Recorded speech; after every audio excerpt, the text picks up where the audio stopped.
রাজনৈতিক দলগুলোর ঐক্য না হওয়ার একটা প্রধান কারণ হচ্ছে চেয়ারে কে আগে বসবে কে পেছনে বসবে। তা আমি আমাদের দলে একটা প্রস্তাব দিয়েছিলাম যে সামনে কোনো মঞ্চ থাকবে না, একটা ডায়াস থাকবে, সবাই নিজ থেকে বক্তব্য দিবে। তা আমাদের নেতারা মন টন খারাপ করে হইলো, এটাতে রাজি হইলো।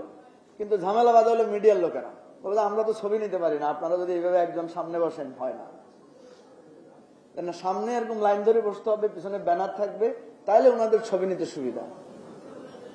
সংস্কার যে কত কঠিন বুঝতে পারতেছেন? হ্যাঁ, এই যে সংস্কার, হয়তো বলবেন যে এই ধরনের লৌকিক সংস্কারের লাভ কি? সংস্কার তো এইভাবে একটা দুটা করে করতে হয়। সংকটটা কোথায়? দল যদি সংস্কার না হয়, রাজনীতি কিভাবে সংস্কার হবে বলেন? সেজন্য আমাকে অনেকে সমালোচনা করেন যে আমি বিএনপি, আওয়ামী লীগের, জামাতের ওই জায়গাগুলোর সমালোচনা করতে ভয় পাই, যে আমরা তো তাদের অবস্থানে এখনো পৌঁছাই নাই। কেন বিএনপির লোকেরা আপনার ঘাট দখল করে, বাজার দখল করে, ইজারা দখল করে? কেন এনসিপির নতুন রাজনীতিবিদদেরও সেদিকে আগ্রহ?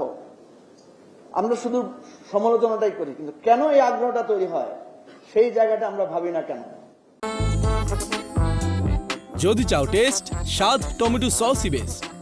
আমরা যদি এরকম একটা বিকল্প দাঁড় করাতে পারি, যে একটা বিকল্প পার্লামেন্ট হবে, বিকল্প যুক্তিতর্ক হবে, যেমনি ভাবে এবার ঐকমত্য কমিশন হয়েছিল, লাইক একটা পার্লামেন্ট, আলোচনা হচ্ছে, তর্ক হচ্ছে, বিতর্ক হচ্ছে, মানুষ দেখেছে। আমরা যদি সেই রকম বিকল্প হাজির করতে পারি, তখন মানুষ ভাববে ওই আঁতাত করে বা সিটের বিনিময়ে ওই জোটে যাব, ওই আন্দোলনে যাব, আমি এই বিকল্প পার্লামেন্টে থেকে মানুষের দাবি এবং অধিকারের কথা বলবো।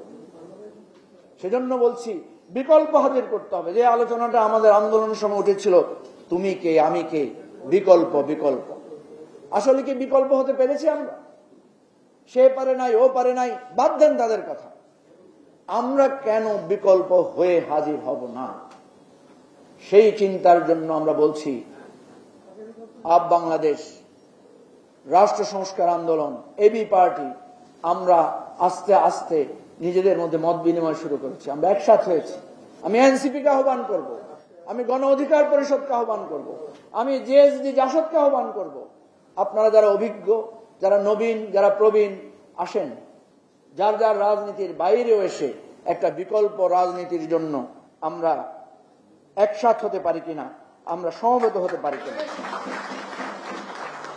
সরকারকে বলবো কয়েকটা রাজনৈতিক দলের মন জুগিয়ে চলার রাজনীতির চিন্তা নীতিটা বাদ দেন। যদি এটা বাদ না দেন, তাহলে আপনারা যে একটা সুযোগ পেয়েছিলেন, সেই সুযোগ হাতছাড়া করার দায়ে আপনারা চিরস্থায়ীভাবে বাংলাদেশের মানুষের কাছে দায়ী থাকবেন। এই দায় থেকে আমাদের শহীদদের রক্ত, আহতদের রক্ত আপনাদেরকে কখনো মুক্তি দিবে না।